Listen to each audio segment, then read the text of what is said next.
안녕하세요, 여러분. 오늘은 여러분의 마음을 따뜻하게 안아줄 이야기로 찾아왔습니다. 잠깐 상상해보세요. 15억 원짜리 강남 아파트를 소유하고 계신데 갑자기 병원에서 800만 원을 내라고 합니다. 그런데 통장에 고작 120만 원뿐이라면? 집은 비싸지만 당장 쓸 돈이 없다면 어떤 기분일까요?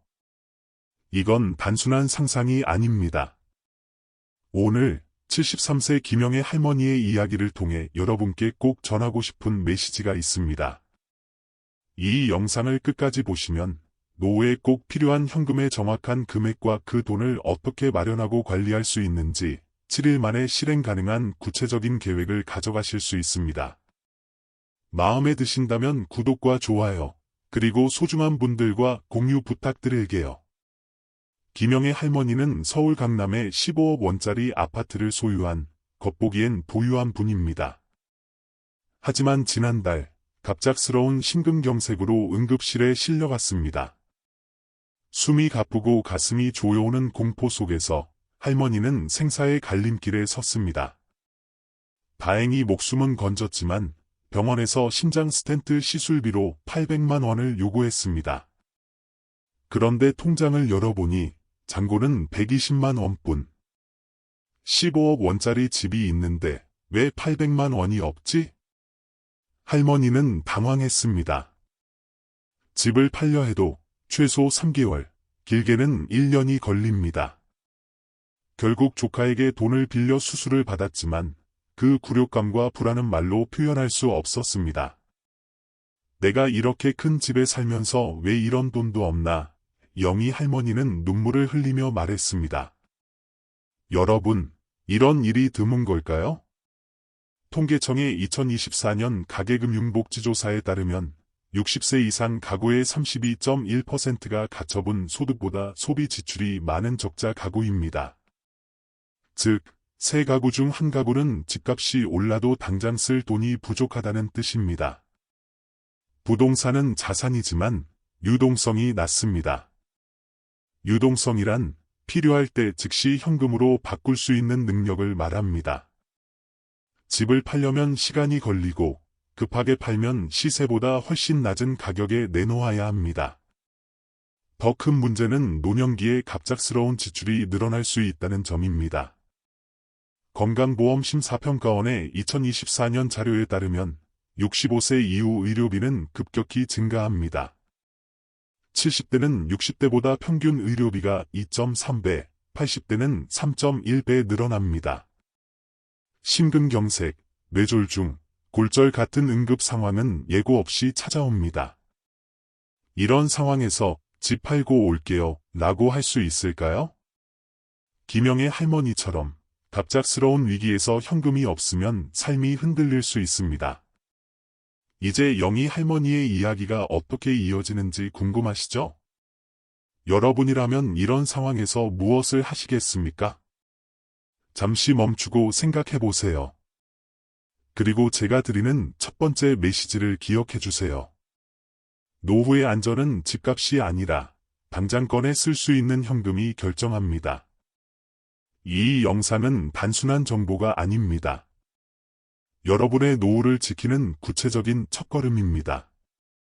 다음 이야기에서 영희 할머니가 어떻게 위기를 극복하고 현금 유동성을 확보했는지, 그리고 여러분이 따라 할 수 있는 첫 번째 단계를 알려드리겠습니다. 잠시 후에 이어집니다. 김영애 할머니는 병원에서 퇴원한 뒤 집으로 돌아왔습니다. 하지만 마음은 여전히 무겁습니다.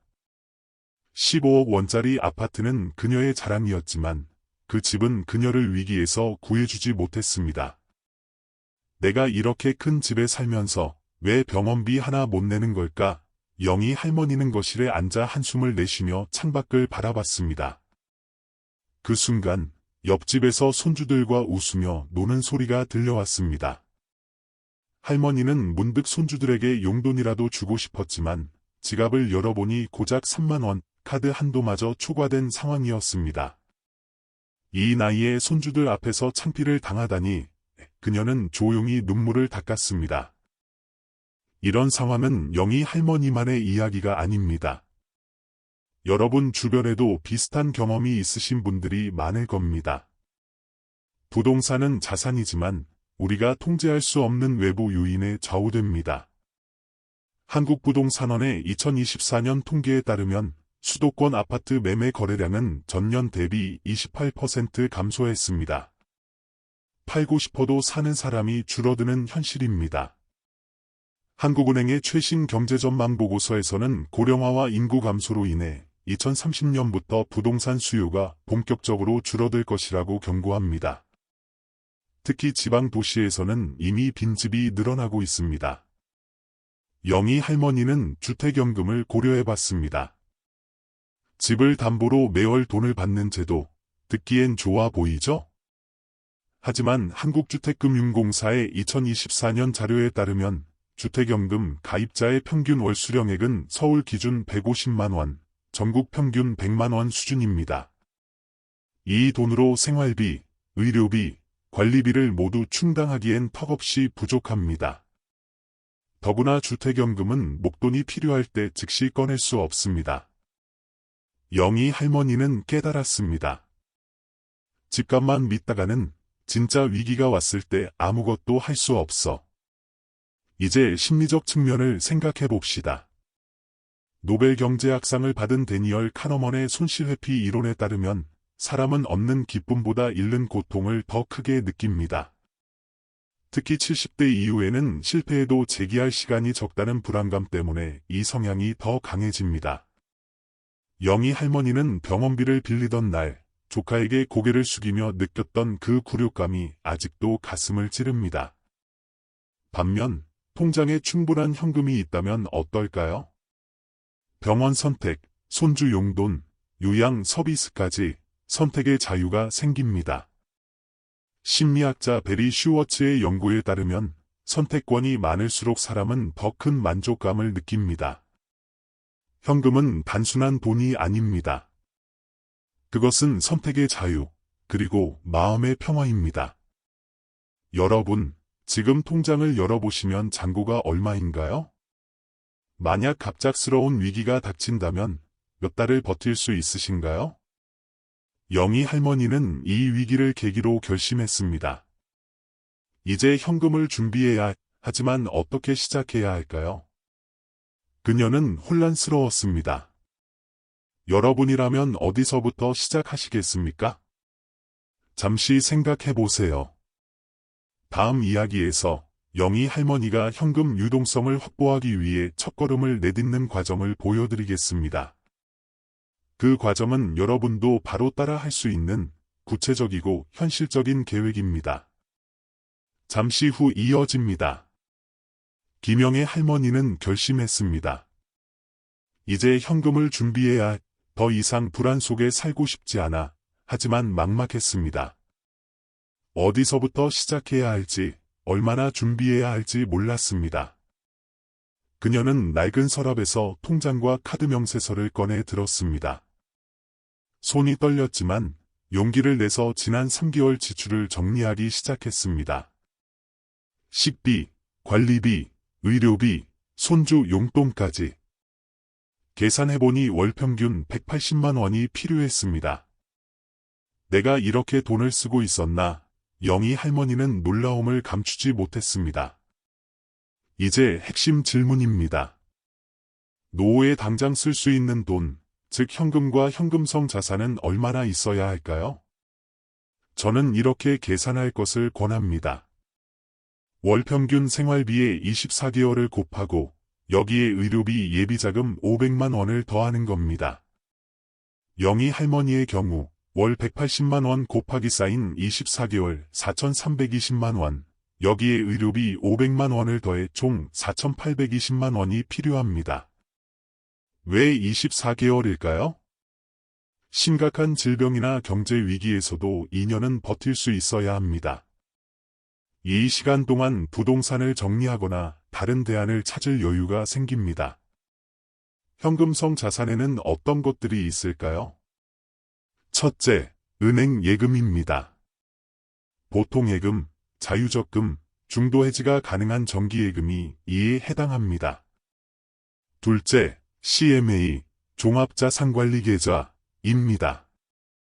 증권사에서 운영하며 예금보다 금리가 약간 높고 입출금이 자유롭습니다. 단, 예금자 보호 한도가 5천만 원이니 주의하세요. 셋째, MMF, 머니마켓펀드는 단기 금융상품의 투자의 안전성이 높고 수익률도 예금보다 나은 편입니다. 하지만 예금 보장은 안 되므로 전체 자산의 20% 이하로 유지하는 게 좋습니다. 넷째, 6개월 이내 만기 정기예금은 급할 때 해지 가능하고 부담이 적습니다. 중요한 건 이 돈을 한 곳에 몰아두지 않는 겁니다. 예금자 보호제도상 금융기관당 5천만 원까지만 보장됩니다. 영희 할머니는 4,820만 원을 세 은행에 나눴습니다. A은행 2천만 원, B은행 2천만 원, C은행 820만 원, 그리고 사다리식 예금을 선택했습니다. 6개월, 12개월, 18개월, 24개월 만기로 나눠 예치해 금리 변동과 긴급 상황에 대비했습니다. 영희 할머니는 이 과정을 시작하며 처음으로 안도감을 느꼈습니다. 이제 병원비 걱정 없이 손주들 선물도 살 수 있겠구나. 하지만 아직 갈 길이 멉니다. 현금을 모으는 건 시작일 뿐 지출을 줄이고 소득을 늘리는 전략이 필요했습니다. 여러분, 지금 통장에 얼마가 있으신가요?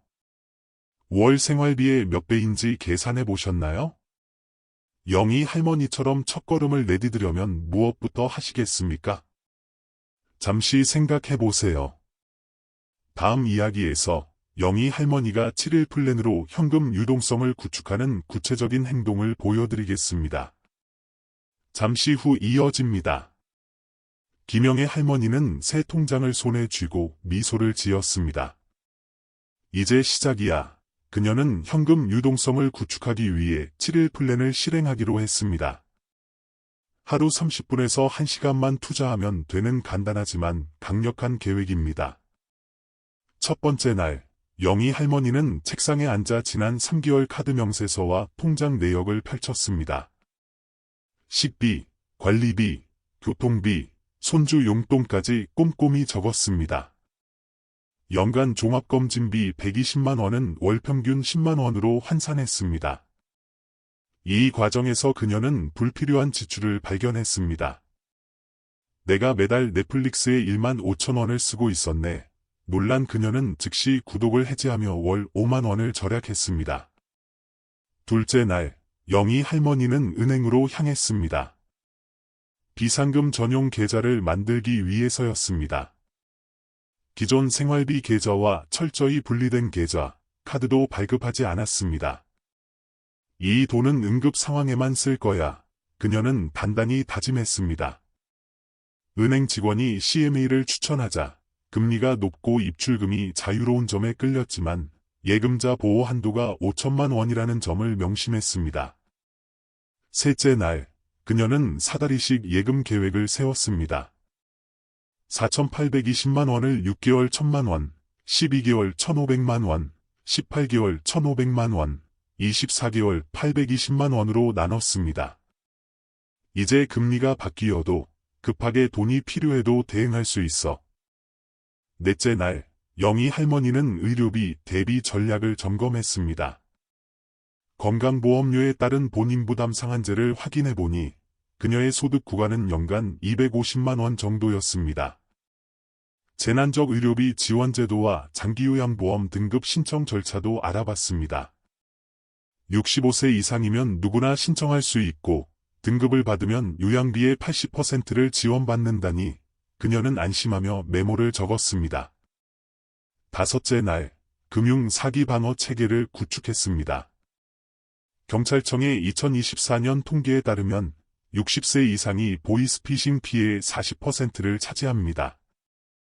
영희 할머니는 생활비, 비상금, 용돈 계좌를 분리하고 은행 앱 알림을 설정했습니다. 모르는 번호에서 돈 얘기하면 무조건 끊어야지. 이 모든 과정을 거치며 영희 할머니는 점점 자신감을 찾아갔습니다. 하지만 아직도 마음 한구석엔 불안이 남아 있었습니다. 이 돈을 모으려면 얼마나 걸릴까? 지금이라도 소득을 늘릴 방법은 없을까? 여러분, 영희 할머니의 이 질문에 어떤 답을 주시겠습니까? 지금 여러분이 할 수 있는 한 가지 행동은 무엇일까요? 잠시 생각해 보세요. 다음 이야기에서 영희 할머니가 지출을 줄이고 소득을 늘리는 마지막 단계를 밟아가는 여정을 보여드리겠습니다. 잠시 후 이어집니다. 김영애 할머니는 이제 새로운 희망을 품었습니다. 현금 유동성을 확보하는 7일 플랜의 마지막 단계를 밟으며 그녀는 단순히 돈을 모으는 데 그치지 않고 삶을 더 풍요롭게 만들 방법을 찾기 시작했습니다. 6번째 날, 영희 할머니는 지출을 줄이는 데 집중했습니다. 그녀는 스마트폰을 꺼내 매달 나가는 구독 서비스를 점검했습니다. 유튜브 프리미엄, OTT 서비스, 사용하지 않는 앱 멤버십까지. 이걸 다 해지하면 월 7만 원을 아낄 수 있겠네. 그녀는 즉시 해지 버튼을 눌렀습니다. 통신비도 점검해보니 데이터 사용량이 적은 그녀에게 고가 요금제는 필요 없었습니다. 요금제를 낮추며 월 3만 원을 추가로 절약했습니다. 영희 할머니는 공공요금 절약법도 실천했습니다. 전기료 누진제를 피하려 에어컨 사용을 줄이고 가스레인지 중불 요리를 습관화하며 월 10만 원을 더 아꼈습니다. 65세 이상은 지하철 무료야. 그녀는 서울시의 2024년 노인 복지 정책을 확인하며 문화누리카드로 연간 13만 원의 문화활동비를 지원받을 수 있다는 사실도 알게 되었습니다. 작은 절약이 모여 연간 50만 원 이상의 여유 자금이 생겼습니다. 7번째 날, 영희 할머니는 소득 다변화를 꿈꿨습니다. 국민연금 수령 시점을 조정해 70세까지 늦추면 연 7.2% 증액, 최대 43.2%까지 늘어난다는 정보를 은행 상담에서 들었습니다. 이건 신중히 결정해야겠어. 그녀는 전문가와 상담을 예약했습니다. 또 집에 빈 방을 단기 임대 플랫폼에 등록해 월 40만 원의 추가 수입을 올릴 가능성을 발견했습니다. 내가 좋아하는 바둑을 지역 문화센터에서 가르치면 어떨까? 바둑 강사로 시간당 4만 원을 벌 수 있다는 소식에 그녀의 눈이 반짝였습니다. 당근마켓에서 오래된 가구를 팔며 20만 원을 벌기도 했습니다. 이런 작은 돈이 쌓이면 큰 힘이 되겠구나. 이 모든 과정에서 영희 할머니는 깨달았습니다. 노후의 안전은 집값이 아니라 내가 통제할 수 있는 현금에서 온다는 것을. 그리스 철학자 에픽테토스의 말처럼 불은 외부에 있지만 평화는 내가 관리할 수 있는 것에서 온다. 그녀는 이제 병원비, 손주 용돈, 요양 서비스를 선택할 자유를 손에 쥐었습니다. 통장 잔고를 볼 때마다 미소가 번졌습니다. 이제 무슨 일이 와도 괜찮아. 여러분, 영희 할머니의 여정을 보며 어떤 생각이 드시나요? 지금 당장 통장을 열어 잔고를 확인하고 월 생활비의 24개월분을 준비한다면 어떤 기분일까요? 여러분의 첫걸음은 무엇이 될까요? 이 영상이 도움이 되셨다면 구독과 좋아요, 그리고 소중한 분들과 공유 부탁드립니다. 여러분만의 노후 준비 꿀팁이 있다면 댓글로 나눠주세요. 여러분의 노후가 경제적 걱정 없이 평안하고 행복하길 진심으로 기원합니다. 감사합니다.